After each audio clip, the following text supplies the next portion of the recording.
Hey, it's Adam from the Personal Power Project. Today I want to talk to you about how you can manage your thoughts and therefore manage your emotions and your physiology much more effectively than you may today.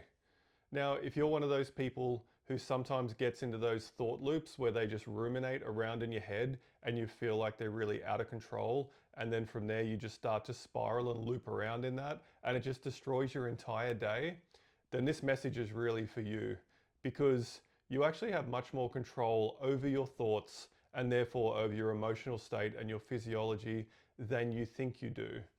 And learning how to manage your thoughts is a little bit of education and then a lot of practice. Because once you start to put this in practice, it's going to help you to take back control of the thought processes that are going on in your mind, and then from there be able to manage it into a more positive frame of mind for you, and you can become more resourceful with what you're doing with your day. So keep watching if that's something that you are looking for, because it's not something that people have or don't have when it comes to the way that they think.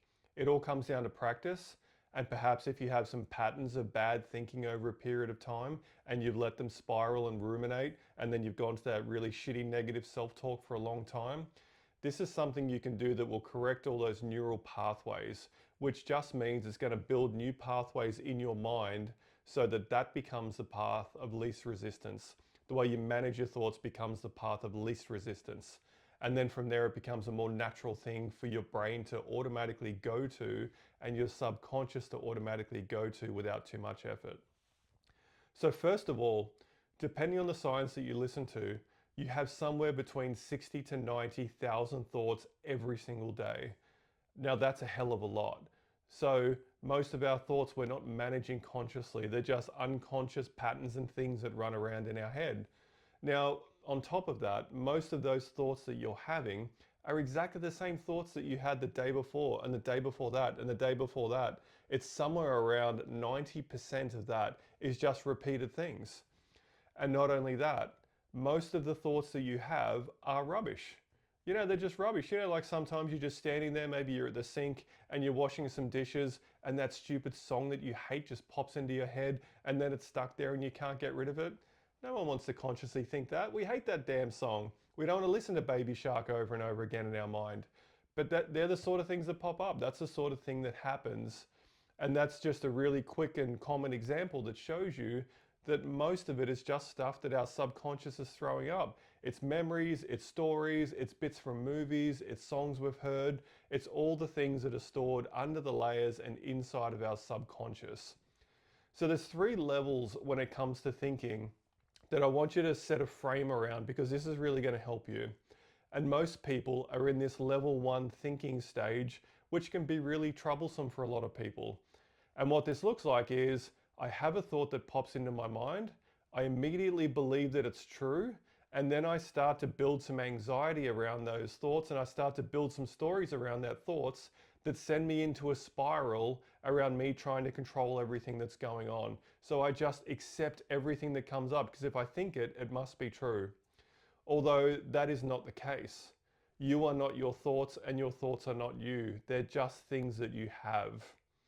Now, the second stage, which is a step up from believing all of those thoughts, is another really common one when you try to take back some of your power in this space. And level two in this thinking model is you fighting with the thoughts that come up.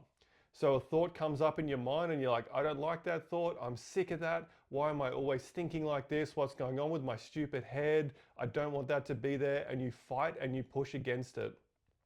And have you ever noticed how exhausting that is, and how it never actually fixes the problem? Because then you spend all your time in this thought loop and this thought process of trying to fight against the thought that's come up for you, and it stops you from moving forward, which is where you want to be, which is to be able to process a thought and let it go and then continue on with your day. There's also a lot of people who are stuck at that phase. Now that's better than just blatantly accepting everything that comes up, but it exhausts you and it overwhelms you as well. And the other thing that I really want to point out, just while we're at this stage when it comes to the overwhelm, is the pattern of thoughts to physiology is that we have a thought and we start to tell ourselves a story about it. Once we've told ourselves a story, it's going to be a positive or a negative story, and that's going to start to affect our emotional state. we're either going to be heightened or we're going to feel really low. Once our emotional state has changed, and that's a real change that happens in your body, it affects your physiology. So you might go into an excited state, your heart rate might go up, the pupils dilate, you start to get a bit of energy in your body. Or if it's a crappy story that doesn't serve you and your emotional state goes down to the low end of the scale, what might happen for you is you start to feel really crappy and you feel really drawn and it's a bit of effort to do everything. It's affected your physiology. And then from there, whichever way that's gone, either positive or negative, you're going to start to behave in a certain way. And you're probably going to have a really crappy day. And that might reset tomorrow, it might not. Maybe you'll have a couple of crappy days around it. So that's why it's so important to stay out of this fighting with our thoughts or accepting all of our thoughts stage. Because once those stories start, it's much harder to get out of that sequence without some really strong awareness, which we'll talk about in a later video as well, how to start to build some awareness around this. So I don't want to hold you up here for 2 hours. Now, the goal of this thinking model and where we aspire to get to is to be able to have that thought, engage with it, and then decide to keep it or not. So we're really taking control of our thinking, and you can see how that works, right? We are deciding, we are now in the driver's seat, we have choice and we have agency to either accept this thought and do something with it or to acknowledge it and remove it. And that's what the key is. So the third level is the thought comes in to your mind. You go, that's a really interesting thought, but that doesn't serve me right now. So I see you and I hear you, but I'm not going to go with you today. And then let it go. Because a lot of the time when we're having some thoughts, lots of them are rubbish, yes, but some of them are our subconscious and our parts just trying to get our attention and talk to us. So when you fight against them and push against them all the time, what you're doing is you're closing down parts of you that are trying to communicate with you.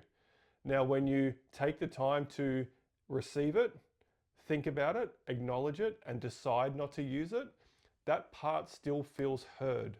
So it's not going to continue to ruminate. It's not going to continue to be quite so loud in your mind. And from a thought process perspective, what it allows you to do is say, I've considered that thought, that's not valuable for me, I'm going to move on. And you can either say those things in your mind or you can say those things out loud. Hey, thanks for that. I hear you. I see you. You don't serve me today. I'm going to continue with what I'm doing, or I'm going to move on, or I'm going to get on with my day. Whatever the words that work for you are, is what you should use. So they're the 3 levels of scale. What I want you to do from here is I want you to take a moment to consider, where are you on that scale? Are you sitting on that, I accept everything and I allow it to ruin my day? Are you sitting in that, I don't like those thoughts, so I'm going to fight against them all and it's going to wear me out and I'm going to start to really drain myself and get overwhelmed with it? Or are you at the, I can hear a thought, I can see it and acknowledge it, I can choose to accept it or move it on, whichever one serves me and moves me closer to my purpose. So I want you to get some awareness, spend some time over the next day or two thinking about where you are in that model. And you might flip between them from time to time, which is fantastic because it means you're already starting to stretch up into that upper level of thinking, which is where we need to be to manage those thoughts, then manage the emotions that come with it. And then of course the physiology and the behavior on the back end of that to make your day more resourceful and to make you more resourceful and to give you more time and space to focus on the things that you want to do rather than fighting with these random thoughts that come up in your mind, because that's one of the things that really drains your time and holds you back. Now, once you've done that, I want you to start to bring some awareness and start to notice when you're in those thought spirals. So now that you've got the education, you will be able to access this much easier. I want you to notice when you're in those thought spirals, and I want you to practice moving into that level 3 immediately. Whether you're at level 1 or level 2, move immediately to the level 3. I hear that thought, I see that thought, I acknowledge it, hey, thanks for popping up for me, but you don't serve me right now. And then allow that thought to go so you can get on with your day. And then what I would love you to do is to give me some feedback and let me know how you went with this, let me know if it's valuable, let me know if it's something that is now in your toolkit when it comes to managing your thoughts and therefore leading into your emotional state. Because I'd love to hear some feedback. I'd love to know if this is super valuable for you. And of course, comment below on this. Let me know what you liked, let me know what you loved, and let me know what you would love more of. So have a great day, take care, and I'll see you again soon.